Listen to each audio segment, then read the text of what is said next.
Hello అండి, welcome to my channel. ఈరోజు video వచ్చేసి మినప బోండాలండి.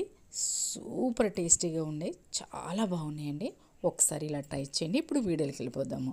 ముందుగా నేను ఒక గ్లాస్ అంటే పావుసేరు మినపప్పు నైట్ నానబెట్టుకున్నాను. దాంట్లో 2 స్పూన్లు రేషన్ బియ్యం వేసి నానబెట్టుకుని శుభ్రంగా కడిగి మిక్సీ జార్ తీసుకుని మిక్సీ జార్లో వేసి ఇలా గట్టిగా చిన్న గ్లాసు నీళ్ళు పోసి ఇలా గట్టిగా పట్టుకోవాలి. గ్రైండ్లో ఎంత మెత్తగా ఉంటుందో అంత మెత్తగా ఉంది, అంత గట్టిగా ఉంది.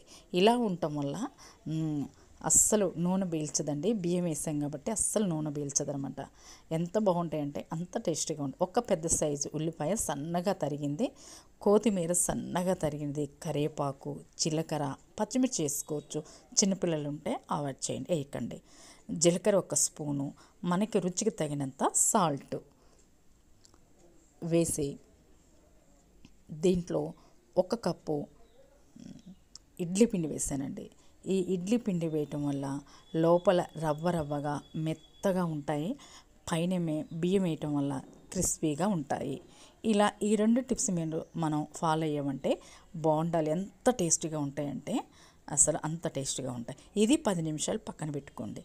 తర్వాత ఎర్ర చట్నీ కోసం ఎండుమిర్చి, పల్లీలు లో ఫ్లేమ్లో వేయించితే చాలా టేస్టీగా ఉంటుంది. పచ్చడి లో ఫ్లేమ్లో వేయించి చల్లారిన తర్వాత జీలకర్ర, సాల్ట్ వేసి ఇలా మిక్సీ పట్టి ఇలా పోపు వేసుకొని పక్కన పెట్టుకున్నాను. దీన్ని కూడా తర్వాత ఇలా కొద్దిగా తీసుకొని ఉండలుగా మీడియం ఫ్లేమ్లో పెట్టి బాగా ఆయిల్ వేడవ్వకుండా ఇలా మీడియం ఫ్లేమ్లో పెట్టి కాల్చుకుంటే లోపల కూడా చక్కగా కాలుతాయి, పైన కూడా క్రిస్పీగా ఉంటాయి.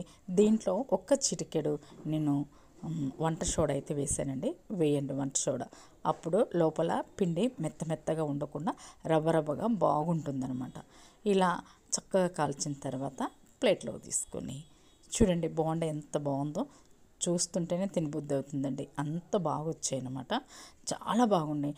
నేను చేసినట్టుగా మీరు ఫాలో అయ్యారంటే, ఇలా చేశారంటే అసలు ఒక్కొక్కరు ప్లేట్ లాగించేస్తారనమాట, అస్సలు ఉండవన్నమాట. చూడండి, ఇప్పుడు ఎర్ర చట్నీ వేసుకొని మనం బోండాలు తిన్నట్టయితే ఎంత టేస్టీగా ఉంటాయంటే అంత టేస్టీగా ఉన్నాయి ఈ బోండాలు, ఈ చట్నీ. అబ్బాబ్బాబ్బా, అసలు ఏమో అదిరిపోయిందండి, చాలా బాగున్నాయి. నచ్చితే తప్పకుండా మన ఛానల్ని సబ్స్క్రైబ్ చేసుకుని ఎలా ఉందో కామెంట్స్ తెలియచేయండి. Thank you for watching.